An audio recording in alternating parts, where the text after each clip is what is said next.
प्रधानमंत्री ने नई दिल्ली के प्रगति मैदान में अंतर्राष्ट्रीय संग्रहालय एक्सपो का किया उद्घाटन। मोहनपुर के बंडा मुंडा और राउरकेला से झारसुगुड़ा के बीच थर्ड लाइन का भी करेंगे लोकार्पण। केंद्रीय मंत्री सह खूंटी के सांसद अर्जुन मुंडा ने नई दिल्ली में केंद्रीय मंत्री अश्विनी वैष्णव और हरदीप सिंह पुरी से की मुलाकात। अपने संसदीय क्षेत्र से संबंधित समस्याओं और विकास को लेकर की चर्चा। विधायक प्रदीप यादव और प्रदेश कांग्रेस के कार्यकारी अध्यक्ष बंधु तिर्की के दल बदल में आज सुनवाई। विधानसभा अध्यक्ष के न्यायाधिकरण में 10वीं अनुसूची के तहत होगी बहस। और राज्य के कई इलाकों में अगले 5 दिनों तक गरज के साथ हल्की बारिश की संभावना। तेज हवाओं के साथ वज्रपात की आशंका। ऑरेंज अलर्ट जारी।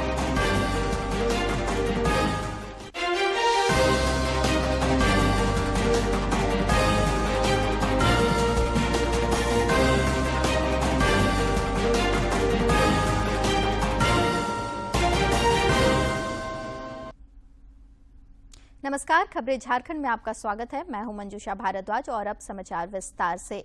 प्रधानमंत्री नरेंद्र मोदी ने आज दिल्ली के प्रगति मैदान में अंतर्राष्ट्रीय संग्रहालय एक्सपो 2023 का उद्घाटन किया। आजादी का अमृत महोत्सव के हिस्से के रूप में 47वां अंतर्राष्ट्रीय संग्रहालय दिवस मनाने के लिए अंतर्राष्ट्रीय संग्रहालय एक्सपो का आयोजन किया जा रहा है। इस वर्ष विषय है संग्रहालय स्थिरता और आरोग्य। इस दौरान प्रधानमंत्री ने एक्सपो से जुड़े शुभंकर का भी लोकार्पण किया। इस मौके पर प्रधानमंत्री ने कहा कि म्यूजियम से हमें एक ओर अतीत से रूबरू होने का मौका मिलता है, वहीं भविष्य के प्रति अपने कर्तव्यों का बोध भी होता है।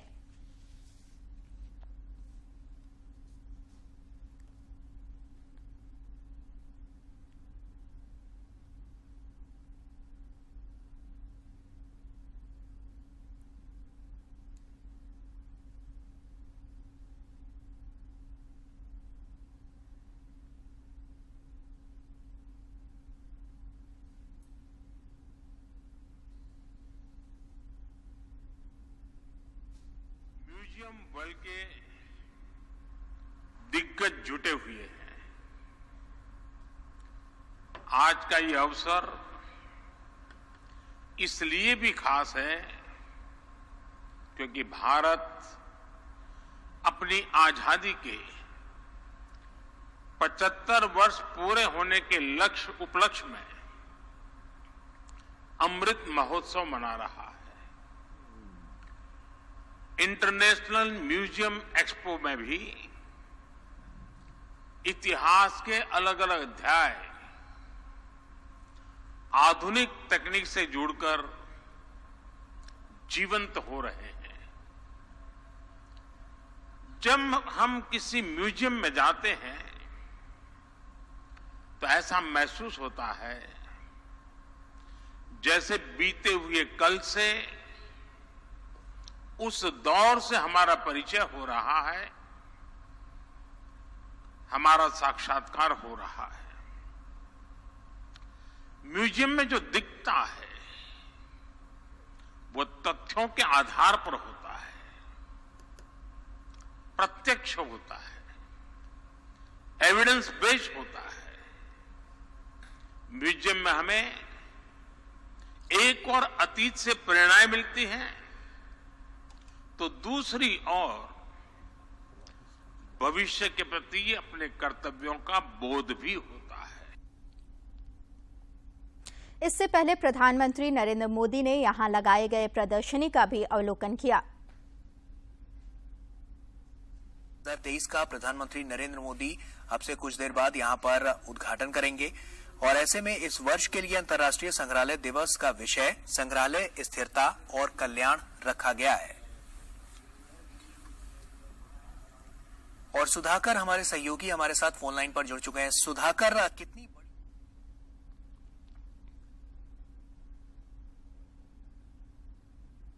प्रधानमंत्री नरेंद्र मोदी आज पुरी और हावड़ा के बीच वंदे भारत एक्सप्रेस रेलगाड़ी को वीडियो कॉन्फ्रेंसिंग के जरिए रवाना करेंगे। इस दौरान श्री मोदी कई रेल परियोजनाओं का लोकार्पण और शिलान्यास भी करेंगे। इसमें चक्रधरपुर रेल मंडल के मनोहरपुर से बंडामुंडा और राउरकेला से झारसुगुड़ा के बीच नई broad grade 3rd rail line का लोकार्पण शामिल है। वंदे भारत एक्सप्रेस को भी हरी झंडी दिखाएंगे। ये रेलगाड़ी ओडिशा के खोर्धा, कटक, जाजपुर, भद्रक, बालेश्वर जिलों और पश्चिम बंगाल के पश्चिम मेदिनीपुर, पूर्व मेदिनीपुर जिलों से गुजरेगी। ये रेलगाड़ी यात्रियों को आरामदायक और सुविधाजनक और कम समय में यात्रा का अनुभव भी प्रदान करेगी। इससे पर्यटन को बढ़ावा मिलेगा और क्षेत्र में आर्थिक विकास में तेजी आएगी। प्रधानमंत्री पुरी और कटक रेलवे स्टेशनों के पुनर्विकास की आधारशिला भी रखेंगे। पुनर्विकसित स्टेशनों में रेल यात्रियों को विश्व स्तरीय अनुभव प्रदान करने वाली सभी आधुनिक सुविधाएं होंगी। पीएम ओडिशा में 100% विद्युतीकृत रेल नेटवर्क का उद्घाटन करेंगे। इससे परिचालन और रखरखाव लागत कम होगी और आयातित कच्चे तेल पर निर्भरता कम होगी। संबलपुर टिटलागढ़ रेल लाइन के दोहरीकरण का भी लोकार्पण करेंगे। बिछुपाली झरथरभा के बीच नई ब्रॉड गेज लाइन का भी लोकार्पण करेंगे। इससे ओडिशा में इस्पात, बिजली और खनन क्षेत्रों में तेजी से औद्योगिक विकास के फलस्वरूप यातायात की बढ़ती मांगें पूरी हो सकेंगी और इन रेल खंडों में यात्रियों की आवाजाही पर दबाव कम करने में भी मदद मिलेगी। और इस रिपोर्ट में देखते हैं वंदे भारत एक्सप्रेस ट्रेन में क्या-क्या सुविधाएं उपलब्ध हैं। ट्रेन की जो खूबी थी, इसकी जो सफलता थी, उसको देखते हुए मोदी सरकार ने यह फैसला किया कि ऐसे ट्रेन पूरे देश भर में चलाई जाए। विश्व के सिर्फ 15 चुनिंदा देश हैं जहां पर इस तरह की सेमी हाई स्पीड ट्रेन चलती है और इसे भारत ने अपने दम पर बनाया है। एक आत्मनिर्भर होते भारत की नई पहचान, एक भारत की नया भारत कैसा होगा उसकी नई पहचान है ये ट्रेन। चाहे आप इसके एग्जीक्यूटिव क्लास की बात करें या फिर इस इकोनॉमी क्लास की बात करें, कंफर्टेबिलिटी को लेकर के इसका कोई जोड़ नहीं है। हवाई जहाज के तर्ज पर हर सुविधा उसी तरीके से सामान रखने के रैक से लेकर के टच लाइट, रीडिंग लाइट, हर सीट के नीचे mobile charging point, bottle holder, food stand, तमाम जो सुविधा है, चाहे खाना खाने का रैक हो, सामान रखने का रैक हो, ये सारी जो सुविधाएं हैं इस ट्रेन के अंदर मौजूद है। खूंटी के सांसद और जनजातीय मामलों के केंद्रीय मंत्री अर्जुन मुंडा ने कल रेलवे संचार एवं सूचना प्रौद्योगिकी मंत्री अश्विनी वैष्णव तथा पेट्रोलियम एवं प्राकृतिक गैस मंत्री हरदीप सिंह पुरी से नई दिल्ली में मुलाकात की। इस दौरान श्री मुंडा ने दोनों मंत्रियों के साथ अपने संसदीय क्षेत्र खूंटी से संबंधित समस्याओं और विकास के बारे में चर्चा की। उन्होंने रेल मंत्री से सरायकेला खरसावां स्थित सीनी में रेल चक्का निर्माण की पहल करने, नामकुम कांड्रा रेल लाइन का काम शीघ्र शुरू करने और हटिया बनमुंडा रेलखंड में कहरवा ओडगा स्टेशन के बीच रेल लाइन दोहरीकरण के कार्य सहित कई ट्रेनों के ठहराव के बारे में चर्चा की। आरएसएस के सर संघ चालक मोहन भागवत के 4 दिवसीय झारखंड दौरे का आज तीसरा दिन है। कल श्री भागवत लोहरदग्गा में संघ शिक्षा वर्ग में शामिल हुए और उसे संबोधित किया। लोहरदग्गा के सरस्वती शिशु विद्या मंदिर में आयोजित इस कार्यक्रम में उन्होंने स्वयं सेवकों को प्रार्थना का महत्व समझाया। उन्होंने कहा कि संघ प्रार्थना के माध्यम से राष्ट्र को परम वैभव तक ले जाना है। श्री भागवत ने कहा कि संघ प्रार्थना देश के सम्मान और देश के अस्तित्व को बनाने में स्वयं सेवकों के बल प्रदान करता है। रांची के धुर्वा स्थित सरस्वती शिशु विद्या मंदिर में 6 दिवसीय आचार्य प्रशिक्षण वर्ग सह कार्यशाला के तीसरे दिन कल 4 सत्रों का आयोजन हुआ। इस दौरान वहां मौजूद वक्ताओं ने भारतीय शिक्षा दर्शन पर अपने विचार रखे। वक्ताओं ने कहा कि भारतीय शिक्षा दर्शन का आधार लोक कल्याणकारी होना चाहिए। आचार्यों ने भारतीय शिक्षा के उद्देश्यों और क्रियान्वयन पर अपने विचार रखे। केंद्र सरकार ने खरीफ मौसम के लिए उर्वरक सब्सिडी के रूप में 1,08,000 करोड़ रुपए की स्वीकृति दी है। कल हुई केंद्रीय मंत्रिमंडल की बैठक के बाद रसायन और उर्वरक मंत्री डॉक्टर मनसुख मांडविया ने कहा कि उर्वरक के मूल्य में कोई वृद्धि नहीं की जाएगी। को हासिल करने के लिए मोदी सरकार की विभिन्न सेक्टर में लागू की गई प्रोत्साहन लिंक योजना यानी PLI से काफी मदद मिल रही है। बुधवार को सरकार ने आईटी हार्डवेयर के लिए कुल 17,000 करोड़ रुपए के बजटीय खर्च के साथ उत्पादन आधारित प्रोत्साहन योजना PLI 2 को मंजूरी दे दी है। अगले 6 साल के लिए लागू होने वाली इस आईटी हार्डवेयर PLI योजना 2 के तहत लैपटॉप, टैबलेट, सभी उपकरणों से लैस पर्सनल कंप्यूटर सर्वर जैसे तमाम आईटी हार्डवेयर सामने आएंगे। $105 बिलियन इलेक्ट्रॉनिक्स प्रोडक्शन देश में इस साल हुआ है। इसमें आपने देखा मोबाइल में भी एक बहुत बड़ा लैंडमार्क क्रॉस हुआ। $10 बिलियन एक्सपोर्ट्स का पिछले साल $11 बिलियन एक्सपोर्ट हुआ मोबाइल फोन, और वर्ल्ड में second largest mobile manufacturing country के तौर पे इंडिया इमर्ज हुआ है। अब इस मोमेंटम को आगे बढ़ाते हुए किस तरह से आईटी हार्डवेयर यानी लैपटॉप, सर्वर्स, पर्सनल कंप्यूटर्स और एक नए तरह के कंप्यूटिंग यूनिट्स आ रहे हैं जो कि एज कंप्यूटिंग में जिनका उपयोग खूब होगा, इन सब के लिए आज एक माननीय प्रधानमंत्री जी ने यूनियन कैबिनेट में PLI for IT hardware approve की है। इस प्रोत्साहन योजना से करीब 3.35 लाख करोड़ रुपए का आईटी हार्डवेयर का उत्पादन होने का अनुमान है। इससे सीधे तौर पर 75,000 सहित 2 लाख नए रोजगार पैदा होने की उम्मीद है। कैबिनेट ने अन्य अहम फैसलों में देश के 12 करोड़ किसान परिवारों को बड़ी राहत दी है। खरीफ सत्र के लिए उर्वरक सब्सिडी के रूप में 1,08,000 करोड़ रुपयों को मंजूरी दी गई है। इसका मतलब है कि किसानों को खाद के लिए अधिक कीमत नहीं चुकानी होगी और उर्वरक के खुदरा मूल्य में वृद्धि नहीं होगी। खरीफ के लिए 70,000 करोड़ रुपया यूरिया के पीछे, 38,000 करोड़ रुपया DAP के पीछे सब्सिडी के लिए खर्च किया जाएगा। यानी कि 1,08,000 करोड़ रुपया 1,08,000 करोड़ रुपया केवल खरीफ सीजन के लिए किसानों को सब्सिडी फर्टिलाइजर में दी जाएगी। बावजूद भी MRP नहीं बढ़ाई जाएगी। किसान को वही रेट में जो आज यूरिया, DAP, NPK फर्टिलाइजर उपलब्ध हो रहा है वही रेट में उपलब्ध होता रहेगा और भारत सरकार एक सीजन के लिए कुल मिला के 1,08,000 करोड़ रुपया का खर्च करेगी। गिरिडीह जिला बिसूत्री कार्यक्रम कार्यान्वयन समिति की बैठक कल नगर भवन में पर्यटन मंत्री हाफिजुल हसन की अध्यक्षता में हुई। इस दौरान श्री हसन ने राज्य सरकार की ओर से चलाई जा रही विभिन्न योजनाओं की प्रगति की समीक्षा की। मौके पर उन्होंने संबंधित विभागों के अधिकारियों को समस्याओं के निष्पादन का निर्देश दिया।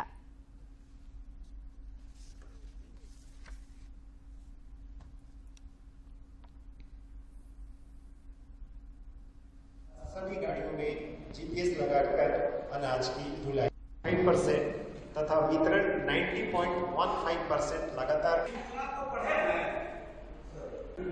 समीक्षा बैठक ये सारे विभाग को दिशा निर्देश दिए, काम में तेजी लाने के लिए दिए कि आप लोग जितना जल्दी हो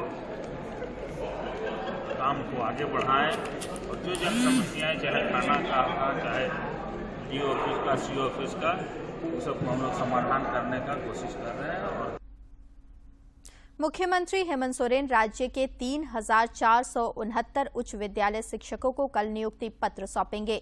स्कूली शिक्षा एवं साक्षरता विभाग की ओर से इसकी पूरी तैयारी कर ली गई है। नियुक्ति पत्र वितरण समारोह का आयोजन टाना भगत इंडोर स्टेडियम खेलगांव में किया जाएगा। राज्य के 80 उत्कृष्ट विद्यालयों में नामांकन के लिए अब तक करीब 30,000 आवेदन विद्यालय प्रबंधन द्वारा प्राप्त किया गया है। सबसे अधिक आवेदन देवघर से 3,247 आवेदन प्राप्त हुए हैं। अभिभावकों की मांग को देखते हुए उत्कृष्ट विद्यालयों में आवेदन जमा करने की समय सीमा 25 मई तक बढ़ा दी गई है। चयन परीक्षा का आयोजन 30 मई को होगा, जबकि प्रथम मेधा सूची 7 जून को जारी होगा और 12 जून से मेधा सूची के अनुसार नामांकन शुरू होगा। झारखंड उच्च न्यायालय में कल संताल परगना के पाकुड़, गोड्डा, साहिबगंज, जामताड़ा जिलों की सीमा में बांग्लादेशी घुसपैठियों के प्रवेश के कारण जनसंख्या में बदलाव को लेकर दायर जनहित याचिका पर सुनवाई हुई। मुख्य न्यायाधीश न्यायमूर्ति संजय कुमार मिश्र और न्यायाधीश आनंद सेन की खंडपीठ ने मामले की सुनवाई के दौरान प्रार्थी का पक्ष सुनने के बाद केंद्रीय गृह मंत्रालय से पूछा कि झारखंड की सीमा से बांग्लादेशी घुसपैठिए कैसे प्रवेश कर रहे हैं और इन्हें रोकने के लिए क्या क्या कदम उठाए गए हैं। न्यायालय ने इस मामले में गृह मंत्रालय को 4 सप्ताह के अंदर शपथ पत्र के माध्यम से जवाब दायर करने का निर्देश दिया है। जमशेदपुर के सांसद विद्युत वरण महतो ने कल जुगलसलाई में जेनेरिक दवा दुकान का उद्घाटन किया। इस दौरान उन्होंने कहा कि जल्द ही जन जन में जेनेरिक दवाओं के प्रति जागरूकता आ जाएगी और उन्हें कम कीमत पर अच्छी गुणवत्तापूर्ण दवाएं उपलब्ध होंगी।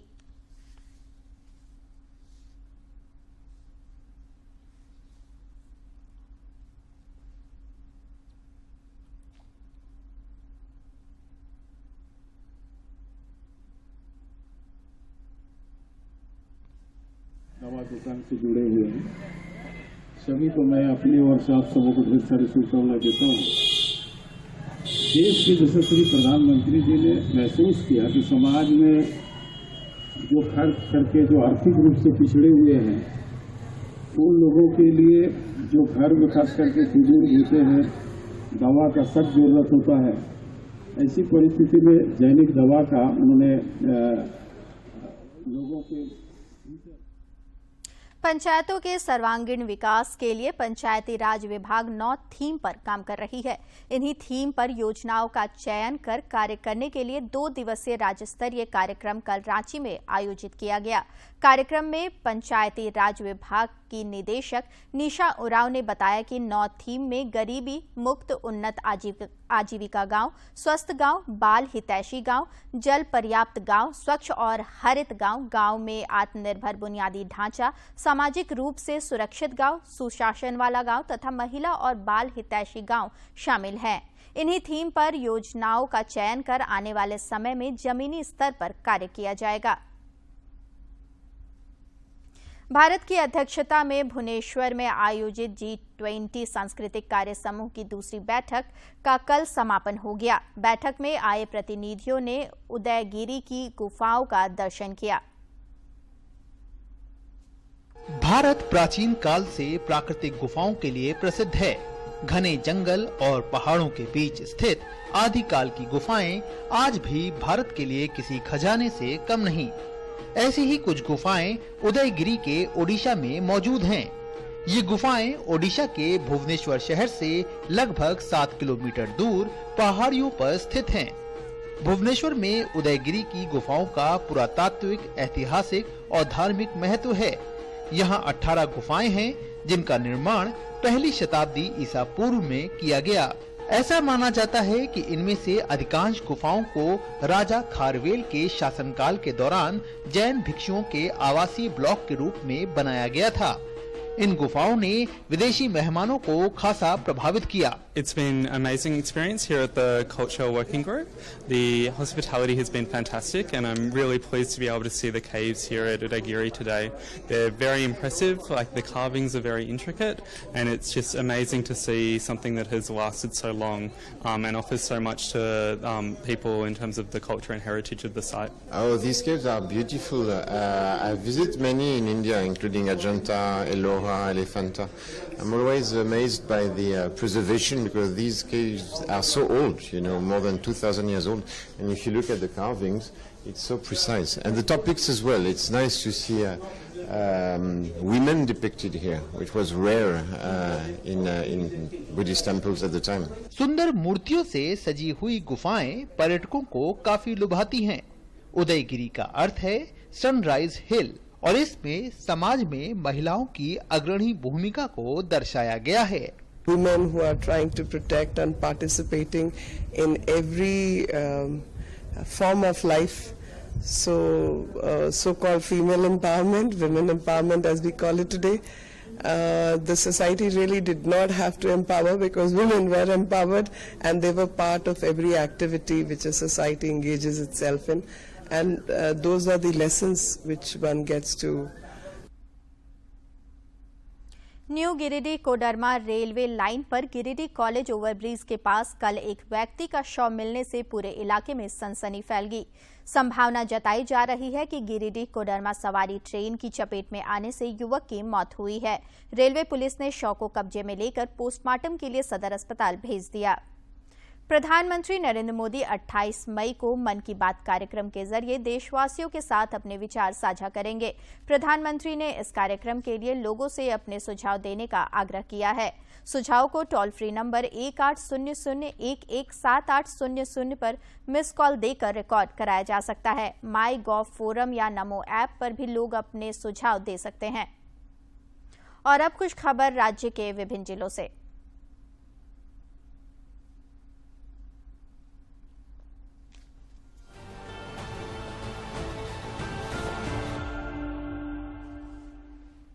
राज्यपाल सीपी राधाकृष्णन ने उत्तर प्रदेश की राज्यपाल आनंदीबेन पटेल से लखनऊ स्थित राजभवन में मुलाकात की। सूत्रों से मिली जानकारी के अनुसार यह शिष्टाचार मुलाकात थी। राज्य के सांसद संजय सेठ ने आरोप लगाया है कि जब से यूपीए की सरकार बनी है तब से राज्य में बिजली की स्थिति खराब हुई है। उन्होंने कहा कि राज्य की जनता बिजली के लिए त्राहिमाम कर रही है। सांसद ने कहा कि भीषण गर्मी में बिजली की कटौती से आम लोगों का जीना दुर्लभ हो गया है।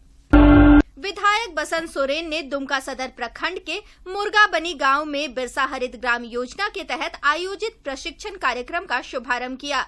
कार्यक्रम में सदर प्रखंड के सभी पंचायत के मुखिया और कई लाभुक मौजूद थे। रांची के अरगोड़ा थाना क्षेत्र में 1 एकड़ जमीन देने के नाम पर जालसाजी और धोखाधड़ी कर 46 लाख रुपए की ठगी का मामला प्रकाश में आया है। इस संबंध में अरगोड़ा निवासी शनि कुमार साहू ने अरगोड़ा थाने में मामला दर्ज कराया है।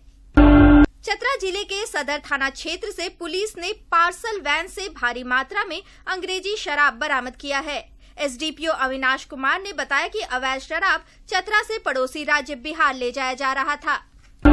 गुमला जिले के बिशुनपुर थाना क्षेत्र अंतर्गत सुदूरवर्ती गांव में शादी समारोह में शामिल होने गई एक नाबालिग बच्ची के साथ 5 युवकों ने सामूहिक दुष्कर्म किया। इस मामले में 5 आरोपियों को गिरफ्तार कर लिया गया है। गोड्डा जिले के ललमटिया थाना क्षेत्र के ईसीएल की राजमहल परियोजना की बंद खदान में गिरने से एक किशोर लापता हो गया है। बंद खदान में पानी भरा है, इसकी गहराई काफी अधिक है। कोडरमा जिले के जयनगर आदर्श +2 उच्च विद्यालय मंधवाटाड़ के पास से बाइक सवार 2 बदमाशों ने 5वीं की एक छात्रा का अपहरण करने का प्रयास किया। बच्ची ने साहस दिखाते हुए एक बदमाश के हाथ में दांत से काट दिया और उसके चंगुल से बचकर भाग निकली। रांची सदर अस्पताल में पहली बार टोटल नी रिप्लेसमेंट सर्जरी सफलतापूर्वक की गई। मरीज की सर्जरी आयुष्मान भारत योजना के तहत निःशुल्क किया गया। यह ऑपरेशन सदर अस्पताल के हड्डी रोग विशेषज्ञ डॉक्टर मुजम्मिल और डॉक्टर प्रभात रंजन ने अन्य सहयोग के साथ किया। देवघर जिले के मोहनपुर थाना क्षेत्र के कटवन गांव निवासी एक महिला की संदिग्ध हालत में मौत हो गई। मृतका के मायके वालों ने उसके पति पर हत्या करने का आरोप लगाया है। पुलिस उसके पति को हिरासत में लेकर पूछताछ कर रही है। हजारीबाग समाहरणालय परिसर स्थित नक्शा रूम में अचानक आग लग गई। इससे सारा नक्शा जलकर खाक हो गया। अगलगी की इस घटना में आसपास की फोटो स्टेट की कई दुकानों में भी आग लग गई।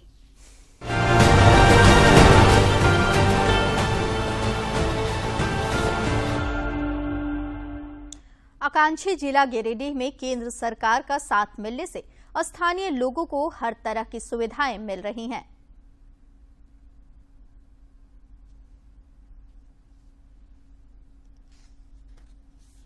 गरीबों के उत्थान के लिए केंद्र सरकार द्वारा चलाई जा रही योजनाओं से गिरिडीह में कमजोर और वंचित वर्गों को बड़ी राहत मिली है। कल तक जो परिवार कच्चे मकानों में रहा करते थे, उनके सर पर आज पक्का मकान है, जिससे उन्हें बरसात की परेशानियों और मौसम की मार से छुटकारा मिल गया है। गिरिडीह नगर निगम के वार्ड संख्या 6 में प्रधानमंत्री आवास योजना से कई परिवारों की तकदीर बदल और संवर गई है। सरकार घर दिया है तो अच्छा रह रहे हैं। स्मार्ट कार्ड बना दिया, गैस चूल्हा दिया, राशन दे रहा है, अभी अच्छा रह रहे हैं तो मिलिए गया। मोदी सरकार हमरा लेटरिन दल के, घर दल के, राशन कार्ड दल के, आयुष्मान कार्ड दल के, बहुत हमरा धन्यवाद मोदी सरकार के। इतना ही नहीं, कई परिवारों को मकान में शौचालय, गैस सिलेंडर, खाने के लिए मुफ्त अनाज और इलाज के लिए 5 लाख रुपए का स्मार्ट कार्ड का लाभ भी मिला है। उनके चेहरे पर आज रौनक है।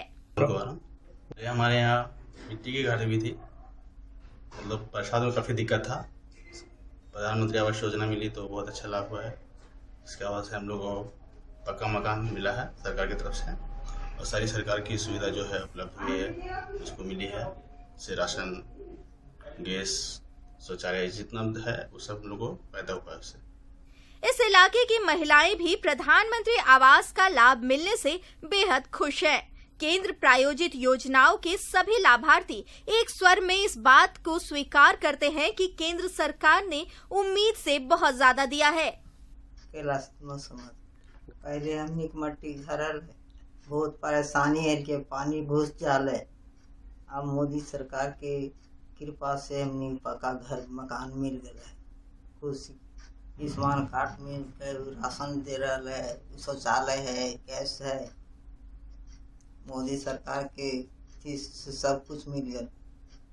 केंद्र सरकार की संवेदनशीलता के कारण गिरिडीह में आज हर किसी की आकांक्षाएं पूर्ण होती दिख रही हैं। जो लोग कल तक अपने नसीब को कोसा करते थे, उन्हें सरकार का साथ मिलने से हर तरह की खुशियां और सुविधाएं मिल रही हैं। गिरिडीह से रमेश प्रभाकर की रिपोर्ट। राज्य में पिछले 24 घंटे के दौरान 1 से 2 स्थानों पर आंधी के साथ हल्के दर्जे की बारिश हुई है। गढ़वा में सर्वाधिक 4.5 मिलीमीटर वर्षापात हुआ। मौसम विज्ञान केंद्र रांची के मुताबिक आगामी 23 मई तक यही हालत बने रह सकते हैं। 19 और 20 को राज्य के पूर्वी और उससे सटे मध्य भागों में 40 से 50 किलोमीटर की रफ्तार से तेज हवाएं भी चल सकती हैं। इन क्षेत्रों में वज्रपात की भी आशंका है। मौसम विज्ञान केंद्र रांची के वैज्ञानिकों ने इन 2 दिनों के लिए ऑरेंज अलर्ट जारी किया है। राज्य भर में भीषण गर्मी से लोगों की परेशानी बढ़ गई है। खूंटी में भी सूर्य की तपिश लोगों को झुलसा रही है। गर्मी से राहत पाने के लिए लोग शीतल पेय पदार्थों का इस्तेमाल कर रहे हैं। गन्ने के रस की भी बिक्री बढ़ गई है। खूंटी में जोरदार गर्मी पड़ रही है, जिससे सभी हलकान हैं। गर्मी के सितम को बेअसर करने के लिए लोग शीतल पेय पदार्थों का इस्तेमाल कर रहे हैं, जिससे इसका धंधा काफी चल पड़ा है। जो गर्मी बढ़ी है, अच्छी खासी बिक्री है। अभी जितने भी कोल्ड ड्रिंक है सारी की सेल अच्छी खासी चल रही है। क्या क्या सेल है? कोक का, थम्स अप का, पेप्सी, मैंने जितना भी मिलजुल के सबका, ठंडा का भी सेल अच्छा। गन्ने का जूस अपनी खूबियों की वजह से लोगों की पहली पसंद बना हुआ है। सत्तू पीकर भी लोग गर्मी को मात देने की कोशिश में लगे हैं।